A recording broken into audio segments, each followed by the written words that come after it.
তারপরে নেশা মেশা এইসবের ভিতরে নাই, ডাইল ডুইল আমরা ফোলাফেনের মতো আসেনি রেই কারবা, কতক্ষণ আসেনি এই কারবা।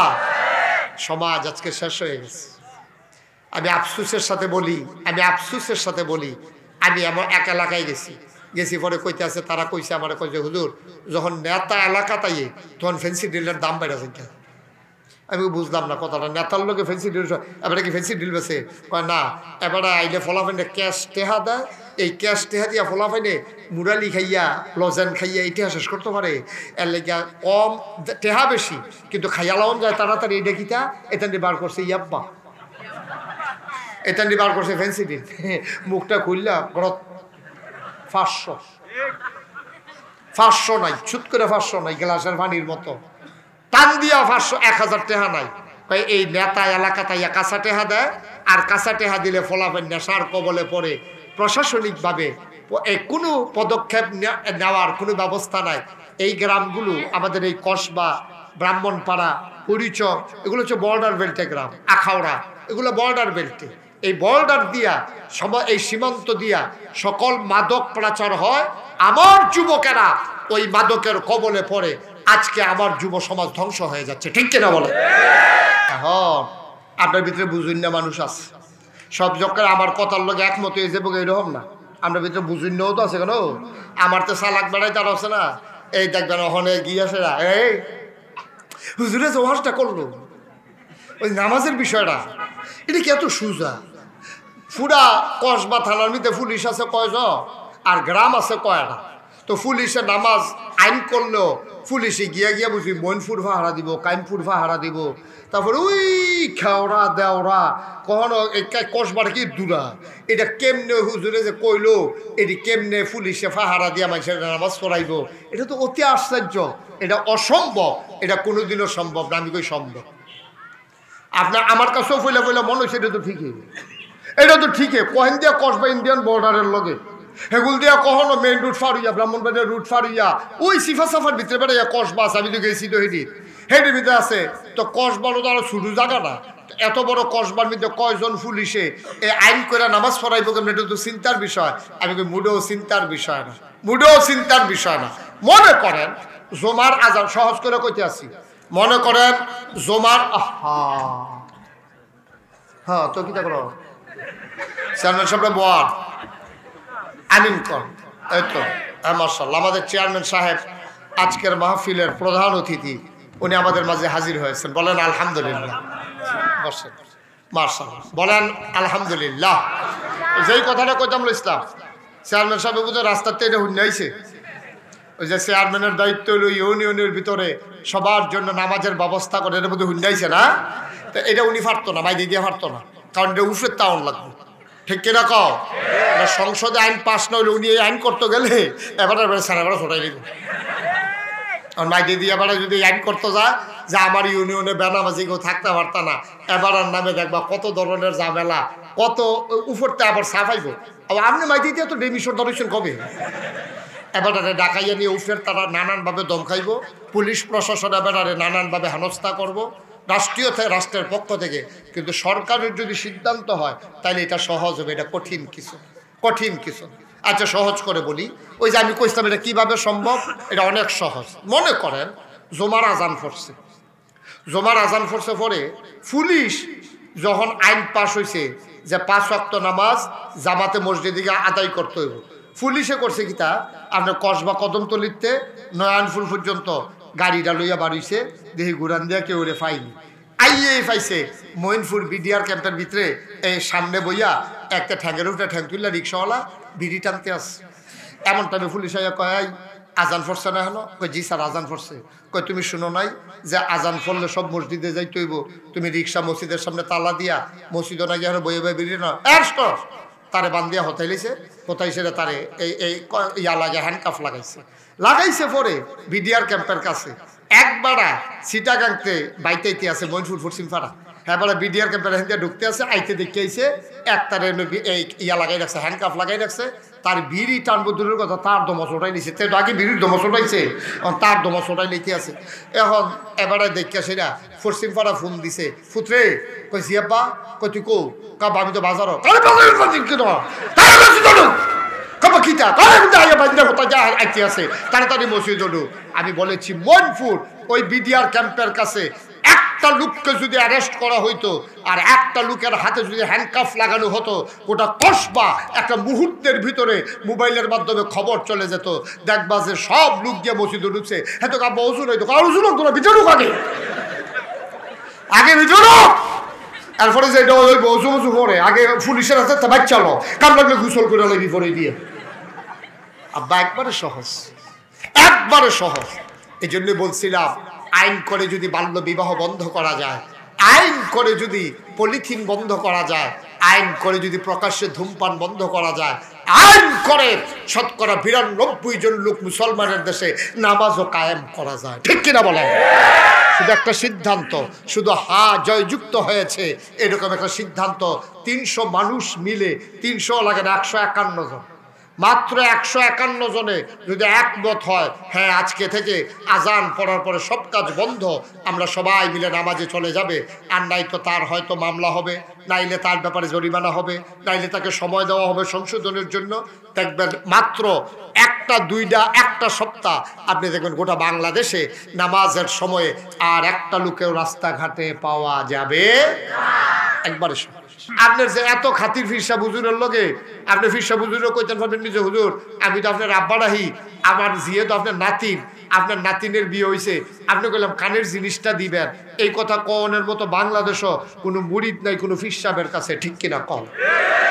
আরো ফির সাহেবে আশায় আশায় বইয়া থাকে, কি জানে তোর মাইয়ার বিলে বিয়ে হয়েছে, হ বিয়ে হয়েছে, তো লুঙ্গি কো, মাইয়ার বিয়া দিলে ফির সাহেবের লুঙ্গি দেওয়ান লাগবে, মাইয়ার বিয়া দিলে ছাতি দেওয়ান লাগবো, সারাটা জীবন তোমার জন্য দিল।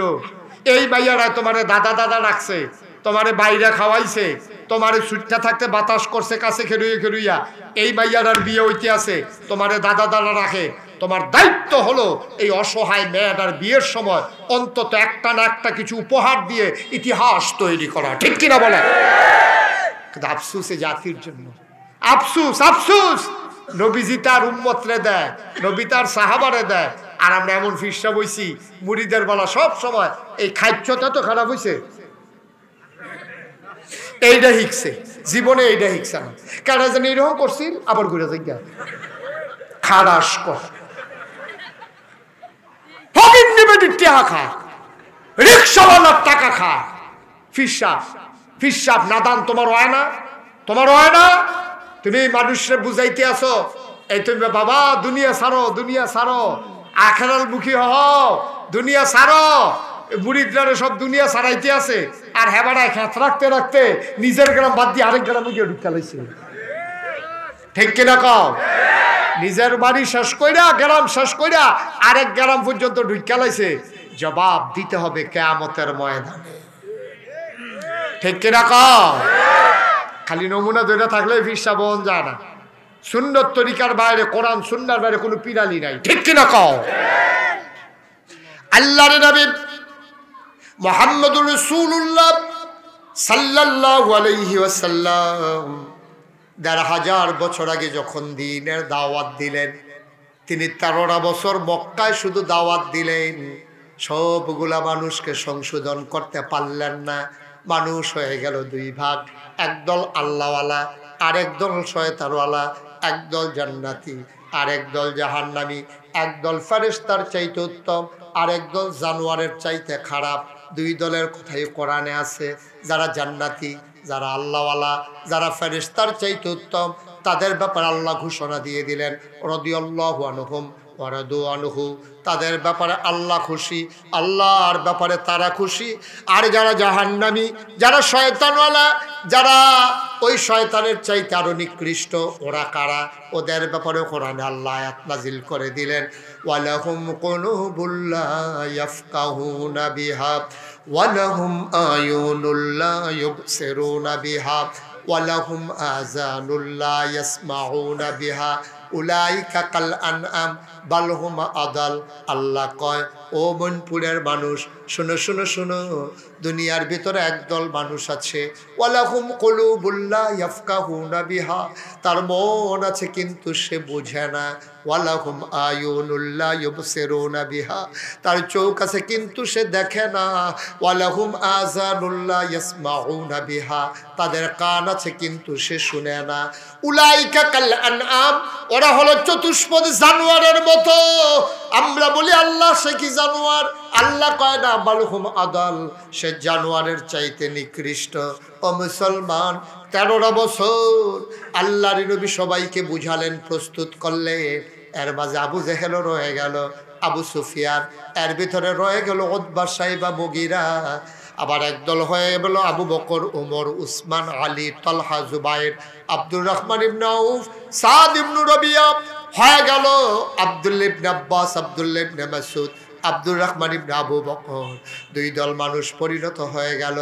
আবার নবী যখন মক্কায় 13টা বছর সময় কাটালেন, অথচ 13 বছর পরেও মক্কার তৎকালীন সংসদ দারুন নাদওয়ার ভিতরে সবাই মিলে সিদ্ধান্ত নিল, মুহাম্মদ নামক মানুষটাকে এই মক্কায় আর থাকতে দেওয়া হবে না। বলেন নাউজুবিল্লাহ। দেখছেন? এবার একটু খেয়াল করেন। আচ্ছা, আমি যদি এখন আইসা বলি, ও আমি যে নাগাইছেন ফিরসা, আপনাদের ব্যাপারে আইন হইছে, মইনপুর যারার বাড়ি তারা একজন মইনপুর থাকতে পারবেন না, সব চলে যেতে হবে মাদাইয়া। পরে 1 সপ্তাহ পরে আমি কইলাম, কেউ গেছে? আমি আইয়ে দিয়ে একজনও গেছেন। আমি কেউ? আপনার আমি কইয়া গেলাম যে কেউ মইনপুর থাকতে পারবেন না, মাদাইয়া চলে যাবেন।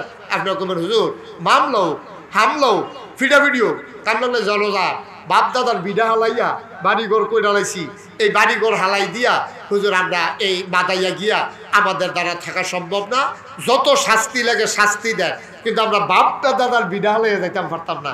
নবীর দৈরম একটা বাপ দাদার বিডা আসিল্লিও বা কথা কেন আসিল্লি? নবীর বাপ দাদার বিডা আসিল না?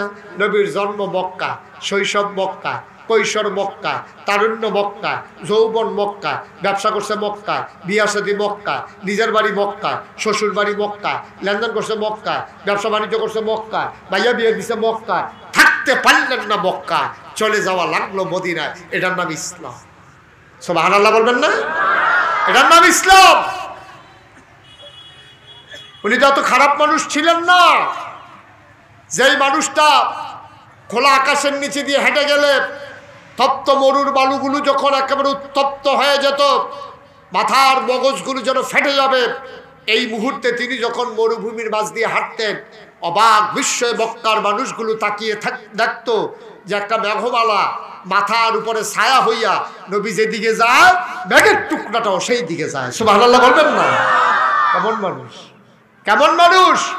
যেই নবীজি পাথরের উপর দিয়ে হাইটা যেত, সবাই চমকাই উঠতো, কিরে এই ওসানেসা ফাতর, কলাইচা ফাতর, একটু উঠে ফাও দিলে তো ফাও ফললে ও মাগু কয়ে ছিলেন ধরনের কথা।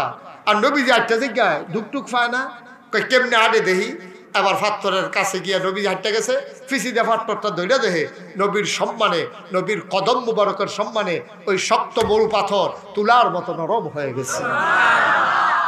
এই নবী জীবনে কেউ একটা ধমক দিছে, কেউ প্রমাণ দিতে পারবে না, কেউ একটা থাপ্পড় দিছে, কেউ বলতে পারবে না। এই নবী কোনোদিন তার কাছে এসে হাত পাচ্ছে আর জীবনে কিছু লইয়া যাইতে পারছে না, এরকম কেউ প্রমাণ দিতে পারবে না। আর জানা দিলে কালকা কত দ্বার একটা মনে পড়ছে, এটা কি কইলি তা মার হাবা কেন দো জোরো কেন মার হাবা? আচ্ছা, এই ত্রিলোকে বুঝি মার হাবা কইলে এই আওয়াজ হয় না? আওয়াজটা ওই তো কয় ভাড়া কইছে, ওই যে সাইয়ার হইছে আওয়াজটা কই, ওই তো বাতৃত্ব লাভ দেয়। সবাই জুড়ে গলাটা ছাইড়া দিয়া, শরীরটা লাড়া দিয়া, সব দিয়ে আওয়াজ একখানে করে বলেন মারহাবা। ওই তো আমি তো বলছি হয় না, কয় না ওই বকে মারহাবা কর। আর কি নবী রে, কি নবী রে! জীবনে কোনোদিন কেউ খালিয়াতে ফেরত গেছে না রে। আজ দিত না পারলে কালকা দিছে। নবীজির কাছে একদিন এক সাহাবাইস, সুবহানাল্লাহ কেন, তাফসীর ইবনে কাসীরের ভিতরে এই হাদিসটা আমি পেয়েছি। তাফসীর ইবনে কাসীরের ভিতরে সুন্দর এই বর্ণনাটা এসেছে। নবীজির কাছে এক সাহাবাইস, ঠিক আছে, সাহাবাই এসে ইয়া রাসূলুল্লাহ আসসালাতু আসসালামু আলাইকা। খুব খেয়াল করে শুনেন, আমরা শেষের দিকে চলে যাওয়া লাগবে, সময় আর বেশি নাই। কয় আসসালাতু আসসালামু আলাইকা ইয়া রাসূলুল্লাহ, আসসালাতু আসসালামু আলাইকা ইয়া হাবিবাল্লাহ, আসসালাতু আসসালামু আলাইকা ইয়া শাফিয়াল মুজনুবিন, আসসালাতু আসসালামু আলাইকা ইয়া রাহমাতাল লিল আলামিন। নবী কয় আলাইকুম আসসালাম ওয়া রাহমাতুল্লাহ, কি চাই? হুজুর আমার চিনছেন? কহ আমার আদরের সাহাবা, তোমার বাড়িতে একেবারে গ্রাম অঞ্চলে না? কয় জি ইয়া রাসূলুল্লাহ, আমার বাড়ি একবারে বর্ডার বেল্টে সীমান্ত এলাকায় পড়ছে, সবসময় ইচ্ছে করলে আপনার সাথে দেখা করতে পারি না, আজকে একটা দেখা করব নিয়ত করে এসেছি।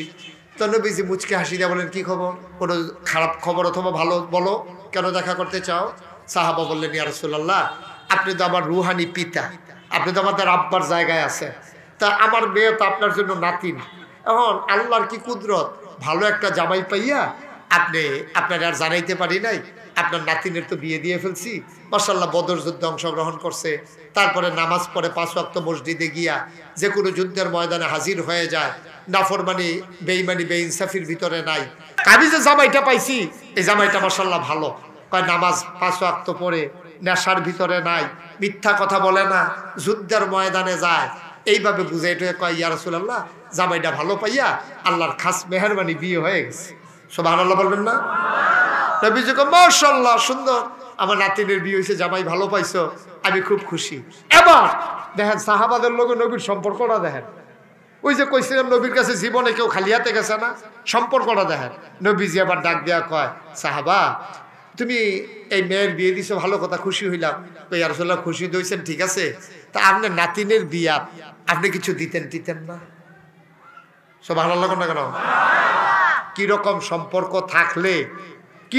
সম্পর্ক থাকলে উম্মত তার নবীর কাছে এই কথা কইতে পারে যে আমার মেয়ের বিয়ে হয়েছে, আপনি কিছু দিবেননি?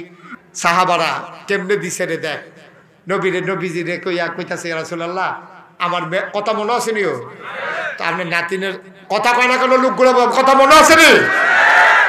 কই ইয়া রাসূলুল্লাহ আপনার নাতিনের যে বিয়ে হইলো কিছু দিতেন না? আমার মহিলা মা বোনেরা খেয়াল করে শুনেন, আল্লাহর নবী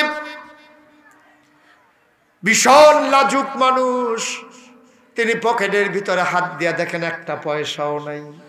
তিনি লজ্জা পেয়ে গেলেন, তিনি বিব্রত বোধ করলেন, আহারে গরিব সাহাবা, আমার মেয়ের বিয়ের সময় আমার উপহার চায়, আমার পকেটে কিচ্ছু নাই। নবী লজ্জা পেয়ে গেলেন, ডাক দেয়া কয়, সাহাবা আজকে কিছু দিতে পারলাম না, আগামীকালকে আইসো, তোমার মেয়ের জন্য উপহার আমি রেডি করে রাখবো, আগামীকাল সকালে আইসো। আসার সময় একটা ছোট্ট শিশি আর একটা ছোট্ট কাঠি নিয়ে আসবো। সুবহানাল্লাহ, ছোট্ট শিশিয়া কাঠি নিয়ে আসবা, এটা আসার সময়। সাহাবা তুমি যখন আসবা, আমি যদি দরজা বন্ধ করে বিশ্রাম নেই, তুমি দরজার ভিতরে এইভাবে নক করবা, তোমার আর আমার গোপন ইঙ্গিত এটা, আমি বুঝবো তুমি আসছো। সুবহানাল্লাহ বলবেন না? পরের দিন সকালবেলা আল্লাহ রাসূলের সাহাবা আসলেন, এসে দেখে দরজা বন্ধ, নবীজি আরাম ফরমাচ্ছিলেন। তোরে তো গোপন সংকেত দিয়েই রাখছে, 3 বার টোহা দিবা। তো নবীজি আইসা বলছে ওই শিকলের ভিতরে লাড়া দিবা। সাহাবা এসে শিকলে লাড়া দিছে, নবীজি দরজা খুইলে, আহলান সাহলান মারহাবা, মোস্ট ওয়েলকাম, আমার ভবনে তোমাকে স্বাগত, ভেতরে আসো। সাহাবারে ভিতরে নিছে, নিয়ে বসাইছে, বসাই বলতেছে, বাবা শিশি আনছো? কয় জি ইয়া রাসূলুল্লাহ আনছি। কাঠি আনছো? কয় হ্যাঁ আনছি। সাহাবা কয়, আল্লাহর নবী পাঞ্জাবির হাতটা টেনে টেনে একেবারে কনুই পর্যন্ত উঠালেন, 2টা হাত, পাঞ্জাবির হাত উঁচু করে হাতটা তিনি বের করে নিলেন, একেবারে কনুই পর্যন্ত উঠাইয়া তিনি 2 হাতের ভিতরে কচলাইতে শুরু করলেন। 2 হাতে, এক হাত আর এক হাতে নিয়ে কচলাইতে শুরু করলেন। কচলাইতে হাত 2টা লাল হয়ে গেল, ঘেমে গেল, পশমের গোড়ায় গোড়ায় ঘাম জমে গেল। আল্লাহ নবী আবার ডাক দেয়া কয়, সাহাবা শিশিটা কই? কয় ইয়া রাসূলুল্লাহ হাতি আছে। কয় আমার কনুর কাছে ধরো। সাহাবা এনে কনুর কাছে শিশিটা ধরলেন। আল্লাহ নবীর পশমের গোড়ায় গোড়ায় জমা ঘামগুলো ফোঁটা ফোঁটা করে শিশির ভিতরে ঢুকতেছে। এক হাতে অর্ধেক শিশি হয়ে গেল, আবার অপর হাতে অর্ধেক শিশিটা ভরে দিলেন, মুখটা বন্ধ করে কাঠিটা হাতে দিয়া মুচকি হাসি দিয়া কয়, আমার নাতিনের বিয়েতে আমার পক্ষ থেকে এটাই উপহার। যা ওগুলো নিয়ে যাও। সাহাবা চোখের পানি ছেড়ে দিলেন, গাল বেয়ে বেয়ে টপ টপ করে পানি পড়ে। সাহাবা কয়, আমি চোখের পানি ছেড়ে চিৎকার করে বললাম, ইয়া রাসূলুল্লাহ, ইয়া হাবিব আল্লাহর চাইতে দামি উপহার আমার মেয়ের জন্য আর কেউ দিতে পারবে না। যেই নবীর ঘাম মেশকে আম্বরের চাইতে সুগন্ধ, সেই নিজের হাতে বের করে সেই ঘাম শিশির ভিতরে ভরে আতর বানাই আপনি দিয়ে দিয়েছেন। আমার মেয়ের ভাগ্য বড় ভালো। সাহাবা দিলেন দৌড়। মেয়ে বাড়ির আঙ্গিনায় দাঁড়িয়ে আছেন, নবীজি উপহার দেবেন। কি উপহার দেবেন দেখার জন্য মেয়েটা ঘরে যায় না, গাছের নিচে মরু প্রান্তরে দাঁড়িয়ে দাঁড়িয়ে অপেক্ষা করে আমার আব্বা আসে নাকি। মেয়েটা তাকে দেখে তার আব্বাই দৌড়ে আসতেছে, খোলা মরু প্রান্তর। মেয়েটা আগাইয়া গেলেন বাবাকে আগায় আনার জন্য, দেখে হাত খালি। মেয়েটার চেহারাটা মলিন হয়ে গেল। আমার নবী বুঝে আমারে কোনো উপহার দেয় নাই, হাতে তো কিচ্ছু দেখি না আব্বার। আব্বাকে নবী কিচ্ছু কি দিল না, কিছুই কি দিতে পারে নাই। মেয়েটা ডাক দেখ, আব্বা আমার নবীজি আমার জন্য কি কিচ্ছু দেয় নাই? সাহাবা চোখের পানি ছেড়ে দিয়ে কয়, তুই সবচেয়ে দামি উপহার আমার নবী তোর বিয়েতে দান করেছে। সবচেয়ে দামি জিনিস তুই পাইছিস, কোনদিন কেউ পাইছে কিনা জানি না। কয় দেখি আব্বা কি দামি উপহার। লুঙ্গির খুঁট থেকে আবার আতরের শিশিটা বের করে মেয়েটার হাতে শিশিটা দিয়ে দিলেন। মেয়েটা দেখে গন্ধে চতুর্পাশ ভরে গেছে। মেয়েটাকে আব্বা এটা কি বুঝলাম না। কয় নবীর গায়ের আতর পসিনা মুবারক, ঘাম মুবারক তোর জন্য আতর বানাই দিছে। মেয়েটা খপ করে ধরলেন, বুকের সাথে মিশিয়ে ধরে কয় আব্বা গোটা পৃথিবীটা যদি নবী আমারে দিত আমি এত খুশি হইতাম না। নবীর এই আতর মুবারক পাইয়া আমি যত খুশি হইছি।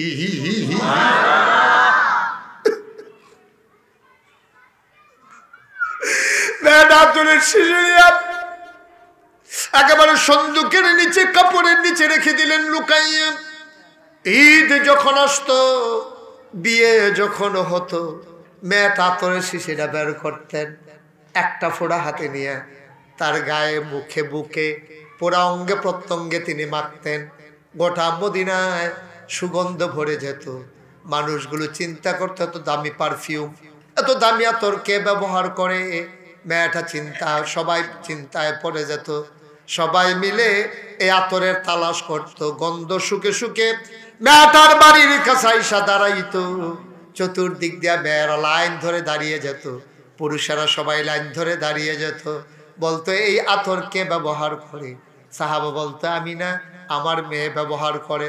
কই তোমার মেয়ে তো দামি আতর পাইল কই? আমার নবীর দেয় উপহার। সবাই জেনে গেল আসল রহস্য। এবার সবাই মিলে বাড়িটার নাম দিয়ে দিল সুগন্ধি বাড়ি। বাড়িটার নামই হয়ে গেছে সুগন্ধ বাড়ি। সুবহানাল্লাহ বলবেন না? আজকে আমরা কেমন হয়ে গেছি, যেই নবীজি জীবনে কোনোদিন কাউকে খালি ফিরাইছে এমন কোনো প্রমাণ নাই। জোহরের নামাজ ছাইরা দিয়ে আইয়া বইস, হুজুর আইছে, হুজুরের ওয়াজ সুন্দর লাগে, দৌড়াই আইয়া ভিড় কইরা বইস। আসরে জোহর তো ফরসয় না, আসরের আজান দিছে, এখনো প্যান্ডেল নামাজ হইব কইছে, মসজিদে জায়গাটা হইল তারা প্যান্ডেলও থাকেন। তুমি লাল্লারাই আটতে আসো, বুট বাদাম কিনটা খাইতে আসো, তুমি ঘুরতে আসো। মহিলা প্যান্ডেলও বেরিয়ে জায়গা হয় না, বেড়াই জায়গা হয় না, বেড়াইতের প্যান্ডেলও। কিন্তু নামাজের বলা মসজিদও মুসল্লি নাই। আমরা তো হেই মুসল্লি, আমরা তো হেই মুসলমান, ঠিক কিনা কও? আল্লাহ তাবারক ওয়া তাআলা কোরআনুল কারীমে সুন্দর করে জানিয়ে দিলেন, ঈমান আনার পরে ইউমিনুনা বিল গায়ব। তুমি যখন ঈমান এনেছো, ইউকিমুনাস সালাহ, তুমি নামাজ কায়েম করবা। ইন্নাস সালাতা তানহা আনিল ফাহশাই ওয়াল মুনকার। কেউ যখন নামাজ নিয়মিত আদায় করবে, নামাজ তাকে মন্দ কাজ, খারাপ কাজ থেকে ফিরাই রাখবে। বলো সুবহানাল্লাহ। এই ওয়াদা কার? কথা কার? এই ওয়াদা কার? আল্লাহ ওয়াদা করেছেন, ইন্নাস সালাতা তানহা আনিল ফাহশাই ওয়াল মুনকার। নিশ্চয়ই মন্দ কাজ থেকে নামাজ তোমারে ফিরাই রাখবে। ওই মন্দ কাজ, অশ্লীল কাজ, বেহায়া কাজ। এখন নামাজ কায়েম করা বলতে দুইটা জিনিস। পারো বা কথা কনা কয়টা? একটা কই আলাইছি। একটা হইলো আহকাম আরকান 13 ফরজ ঠিক রাখা, ওয়াজিব সুন্নত, নফল, মুস্তাহাব, মুস্তাহসান সব কিছু নিয়ম মতো আদায় করা, এটা হলো নামাজ কায়েম করা। এখন আল্লামা শফি রহমতুল্লাহ আলাই নামাজ কায়েম করা বলতে কয়টা কথা কইছে? কয়টা কথা কইছে? একটা গেল সব বিধিবিধান ঠিক রাখা, আরেকটা হইল নিজে নামাজ পড়া, নিজের অধীনস্থ সবাইকে নামাজ পড়তে বাধ্য করা। নামাজ পড়তে বাধ্য করা, ওয়াজ করা না, বাধ্য করা। আমি করতেছি ওয়াজ, আমি ওয়াজে করবো, আমি আপনাকে বাধ্য করব না। আমি আপনাকে ওয়াজ করব, আমি নসিহা করব। বাধ্য করবে কে? আপনি যদি সন্তান হন, আপনার আব্বা আপনাকে বাধ্য করবে। আপনি যদি এই কর্মচারী হন, আপনার মালিক আপনাকে বাধ্য করবে। আপনি যদি মহিলা হন, তাইলে আপনার স্বামী আপনাকে নামাজ পড়তে বাধ্য করবে। আপনি যদি সন্তান হন, আপনার বাবা আপনাকে বাধ্য করবে নামাজ পড়ার জন্য। একজন পুরুষের উপরে দায়িত্ব হচ্ছে তার স্ত্রী, তার সন্তান, তার কর্মচারী, তার নায়নাতকুর, অধীনস্থ যত আছে যারা তার উপরে ভরণ পোষণের জন্য নির্ভরশীল। যেমন আমার সন্তান আমার কামাই খায়, আমার ওয়াইফ আমার কামাই খায়, শুধু আমার কর্মচারী আমার কামাই খায়, আমার ড্রাইভার আমার বেতন ভুক্ত করে, আমার খাদেম আমার অধীনস্থ, আমার সাথে চলে। আমি মাদ্রাসার প্রিন্সিপাল, আমার সব শিক্ষকরা আমার দায়িত্বে আছে। আমি একটা মেল ফ্যাক্টরি দিছি, এর ভিতরে 500 কর্মচারী আছে। আমি মালিক হিসাবে আমার দায়িত্ব, আমি নামাজের সময় তাদেরকে বিরতি দিয়ে দেব। আজান হবে, সবাইকে বাধ্য করব। আমার ফ্যাক্টরিতে চাকরি করতে হলে 5 ওয়াক্ত নামাজ জামাতের সাথে আদায় করতে হবে। ফ্যাক্টরির পাশে সুন্দর করে মসজিদ দিয়ে দিতে হবে। ওই মসজিদের ভিতরে সবাই মিলে জামাতে নামাজ পড়বে, মালিক ইমামতি করবে আর সবাই মিলে নামাজ পড়বে। একজন মেম্বার তার দায়িত্ব হলো তার ওয়ার্ডে যত ভোটার আছে সবাইকে নামাজ পড়তে বাধ্য করা। একজন চেয়ারম্যান তার দায়িত্ব হলো ওই ইউনিয়নে যত ভোটার আছে সবাইকে নামাজ পড়তে বাধ্য করা। একজন এমপি তার দায়িত্ব হচ্ছে তার সংসদীয় আসনে সবাইকে নামাজ পড়তে বাধ্য করা। বাংলাদেশের যিনি প্রধানমন্ত্রী, বাংলাদেশের যিনি প্রেসিডেন্ট, তাদের দায়িত্ব হচ্ছে ওই সংসদের ভিতরে নামাজের ব্যাপারে বিল আনা, কণ্ঠপুটে পাশ করে, হ্যাঁ জয়যুক্ত হয়েছে বলে গেজেট পেশ করে গোটা বাংলাদেশের পুলিশ প্রশাসন, র্যাব, গোয়েন্দা সবাইকে বলে দেওয়া যে সবাইকে নামাজ পড়তে বাধ্য করতে হবে। ঠিক কিনা বলো? আফসোস হচ্ছে আমার দেশে আইন করে পলিথিন বন্ধ হয়, আমার দেশে আইন করে প্রকাশ্যে ধূমপান বন্ধ হয়, আমার দেশে আইন করে বাল্য বিবাহ বন্ধ হয়। কিন্তু মুসলমানের দেশে শতকরা 92 জন লোক, যেই দেশে মুসলমান, যেই দেশ মসজিদের দেশ, যেই দেশ মাদ্রাসার দেশ, যেই দেশে মসজিদের মিনার থেকে আজানের ধ্বনি ভেসে আসে, যেই দেশে এশার নামাজ পড়ে দরুদ পড়তে পড়তে মানুষ ঘুমোতে যায়, যেই দেশে ফজরের আজান শুনলে আবার ঘুম ভাঙ্গে, শতকরা 92 জন লোক মুসলমানের দেশে সংসদের ভিতরে কত আইন পাশ হলো, কিন্তু আমার আল্লাহর দেয়া বিধান নামাজের আইন আসো পাশ হলো না। ঠিক কিনা বলো? সুতরাং আমরা আজকে মইনপুরের এই দিনের বেলার মাহফিল থেকে স্পষ্ট প্রকাশ্যে জানিয়ে দিতে চাই, বাংলাদেশের সংসদে শতকরা 92 জন লোক মুসলমানের দেশে আইন করে নামাজ বাধ্যতামূলক করা হোক, এটা আমার হৃদয়ের চাওয়া আমাদের। ঠিক কিনা বলেন? আমরা সবাই এটার সাথে একমত আছি নাকি নাই? আমরা সবাই এটার সাথে একমত। আল্লাহ যেন কবুল করে। সবাই পড়ে আমিন, জোরে পড়ে আমিন। পারবে না যে নবীজির কাছে গেছে কিচ্ছু দেয় না, আজকে দিতে না পারলে কালকে দিয়ে দিছে। এই নবীজি 13টা বছর মক্কায় দায়িত্ব পালন করলেন, কিন্তু সবগুলো মানুষকে দ্বীনের পতাকা তলে আনতে পারলেন না। তিনি চলে যাওয়া লাগলো মদিনায়। অপরাধটা কি ছিল? অপরাধ ছিল শুধু একটা। কয়টা অপরাধ ছিল? কথা কেন? কয়টা অপরাধ? নবীজির একটা অপরাধ, ওয়ামা নাকামু মিনহুম ইল্লা আইয়ুমিনু বিল্লাহিল আজিজিল হামিদ। নবীর একটাই অপরাধ, ওই মহাপরাক্রমশালী এক আল্লাহর উপরে নবী ঈমান এনেছে, এর বাইরে নবীর কোনো অপরাধ নাই। ঠিক কিনা বলেন? আজকে আপনি ঘোষণা দিয়া আপনি বলেন যে ইনশাআল্লাহ আমি প্রকৃত অর্থে আল্লাহ যেই কাজ করলে খুশি হবে, নবীজি যেই তরিকা শিখিয়ে দিয়ে গেছে এই অনুযায়ী আমি চলবো। আপনি দেখেন আজকে থেকে সিদ্ধান্ত নেন, দেখেন আপনার বউ টিটকারি মারবো, আপনার বউয়ে বসকাটা করবো, আপনি শালিয়ে টিটকারি মারবো, সমাজের মানুষ আপনার টিটকারি মারবো। আপনি আজকে থেকে যে দাড়ি রাখেন নাই, আজকে থেকে দাড়ি রাখেন, যে নামাজ পড়েন না, আজকে থেকে নামাজ ধরেন। আপনার বন্ধু বান্ধব দেখবেন আপনার টিটকারি মারবে, মস্কারা করবে। আপনার ওয়াইফ যার সাথে সংসার করতেছেন, জীবনের বিনিময় ভাগ করে নিয়েছেন, জীবনের স্বাদ আহ্লাদ আনন্দ ফুর্তি ভাগ করে নিয়েছেন, দেখবেন টিটকারি মারা শুরু হয়েছে। আপনি আজ নামাজি হন, আজ দাঁড়িয়ে রাখেন, দেখবেন কিছু কিছু মানুষ আপনি টিটকারি মারবে, কেউ ভালো মুসল্লি, তোমার বউয়ে তোমার দেখবার টিটকারি মারবো। তোমার বউয়ে বলে উমা বিয়া দি বললাম সাপ দেখছে, এটা যে আস্তে আস্তে হুজুর হয়ে জিকিতেছে, প্যান্টের জায়গা পাঞ্জাবি আইয়া পড়ছে, ফাইজামা আইয়া পড়ছে, শার্টের জায়গা পাঞ্জাবি আইয়া পড়ছে, এর ভিতরে দিয়ে শালিয়ে ফোন দিছে, দিয়ে আসলে কাফা কবে ধরে তোমরা ফোন টোন দিতাম পারি না, খবরটা বলতাম পারি না, তোমরা অবস্থা কিতা? কয় অবস্থা কিতা? আমি কি আর আসিনি? কয় কিতা? দুলাভাইয়ের কিও খবর? কত দুলাভাই আছে? তো দুলাভাই কি অ্যাক্সিডেন্ট করছে? কয় না হুজুর না, হাতে দাড়ি রাখছে গেলে, ফাজামা পাঞ্জাবি পরে গেলে, ফাঁস ওয়াক্ত নামাজ পড়ে গেলে, দুলাভাই বিলে হুজুর হয়ে গেছে। দুলাভাই হুজুর হয়ে গেছে, ক্যাবিনেট সহ্য হইতেছে না। এরকম মহিলাও বাংলাদেশে আছে না আম্মা? ও আম্মা, আপনাকে জবাব দিতে হবে কিয়ামতের ময়দানে।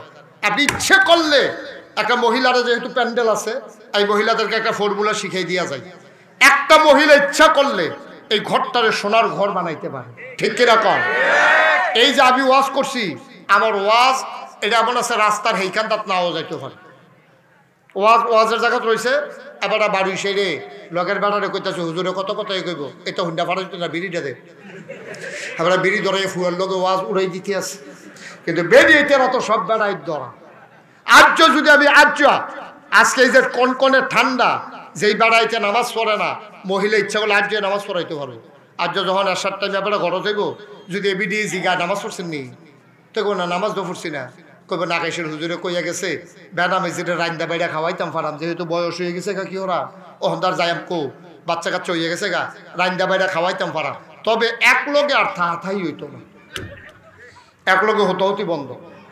দেখবেন যে এবারে আরে কিতা কইতা পারো না, না বারান্দার যে কেন আপনার বালিশ লইয়া, আরে বারান্দার যাই কি তবে শীতের ভিতরে বারান্দা যাই কি বারান্দাতে, কয় কে রে?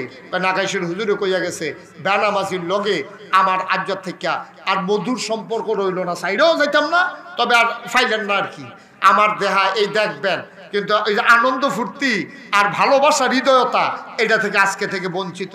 বেড়াই করবো নামাজের লিগে এই কথা, আরে নামা জানোস দাদা। দাউদকান্দি মাহফিলও গেছিলাম, জায়গার নাম হইলো সফারা। মাহফিল করে আমি এই ফর্মুলা দিয়ে আইসি পরে আমি শান্তিনও আইসে সরতাম পারছি না, হ্যান্তে ফোন আইসে, কই হুজুর আপনি কি আগুন লাগাই দিয়ে গেলেন? আমি কই কি আগুন? কয় ঘরে ঘরে তো ঝগড়া চলতে আছে। আমি কই কি লইয়া? কয় সব নামাজও খেলে লইছি। আমি কই ঝগড়ার কি আছে?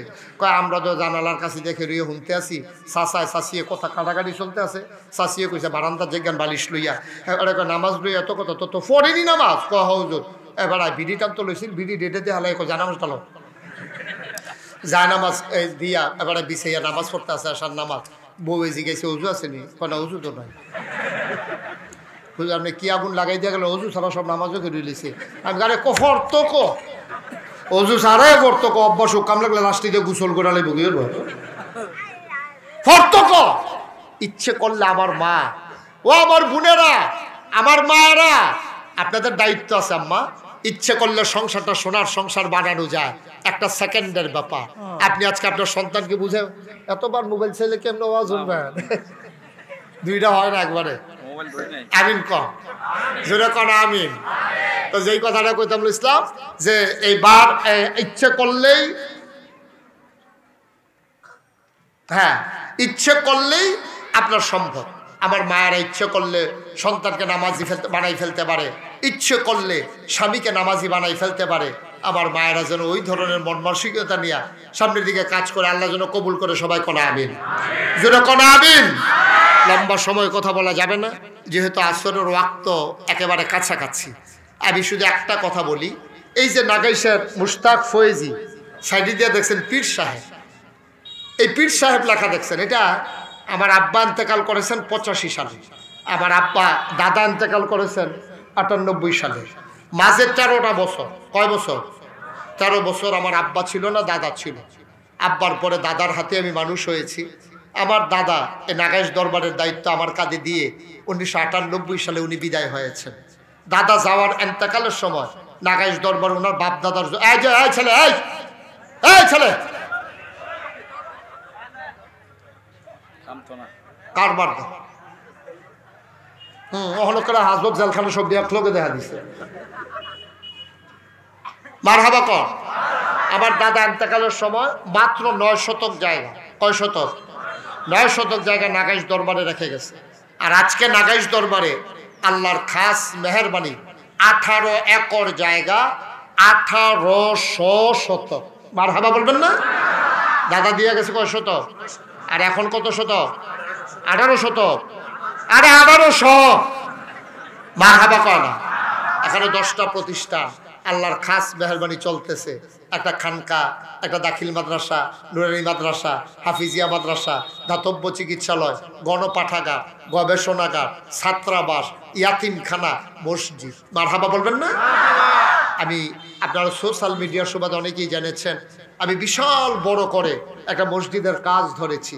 এই মসজিদটার ভিতরে একসাথে নামাজ পড়তে পারবে 6000 লোক। কয় হাজার লোক? 6000 লোক। আমি যখন ইঞ্জিনিয়ারদেরকে জিজ্ঞেস করলাম এই মসজিদ বানাইতে কত টাকা লাগবে, বলে যে হুজুর 15 কোটি টাকা, বাজেট হলো 15 কোটি টাকা। আমি নিয়ত করেছি আমার 1 বছরে মাহফিল করে, 32 বছর ধরে আমি মাহফিল করি, আমি 1 বছরে মাহফিল করে যত টাকা হাদিয়া পাই পুরো 1 বছরের হাদিয়া আমার মসজিদ আমি করে দেবো ইনশাআল্লাহ। আমি 25 লক্ষ টাকা দিয়া আমার মসজিদের কাজ ধরেছি। আজকে পর্যন্ত 1,92,00,000 টাকা, গতকালকে ছিল 91, আজকে রাজমিস্ত্রি দিছি 1 লক্ষ টাকা। আজকে পর্যন্ত 1,92,00,000 টাকা সামথিং আরও আমি খরচ করে ফেলেছি, মাত্র দিয়েছি 25 লক্ষ টাকা। আমার মসজিদ আমার স্বপ্ন। আমি চেয়েছি বাংলাদেশের ভিতর অন্যতম একটা মসজিদ হবে নাগাইশ দরবারের মসজিদ, 6000 লোক একসাথে নামাজ পড়বে। আমি দিলাম মাত্র 25 লাখ, খরচ করে ফেললাম 1,91,00,000। কোত্থেকে আসলো? এই সবাই মিলেমিশে আল্লাহর খাস মেহরবানি, মোবাইলে, নকটে, রকেটে, তারপরে বিভিন্ন বিকাশে, বিভিন্ন জায়গা থেকে অ্যাকাউন্টে, দেশ বিদেশ থেকে মানুষগুলো আল্লাহর খাস মেহরবানি শরীক হচ্ছে। আপনারা আমার একবারে কাছের মানুষ। আল্লাহ রাসূল বলেছেন মান বানা লিল্লাহি মসজিদান বানাল্লাহু লাহু বাইতান ফিল জান্নাহ, যে দুনিয়ায় মসজিদ বানাবে আল্লাহ নাকি জান্নাতে তার জন্য ঘর বানাবে। সুবহানাল্লাহ বলবেন না? আমার এই মসজিদ আমার স্বপ্নের মসজিদ। আমাকে যখন দাওয়াত দিতে গেছে আপনাদের ইসমাইল সাহেব, তারপরে যে ছেলেটা গেল কি নাম না, মামুন গেছিল, তাওহিদ ভাই গেছিল, পারভেজ গেছিল, ওরা দেখে আসছে আমার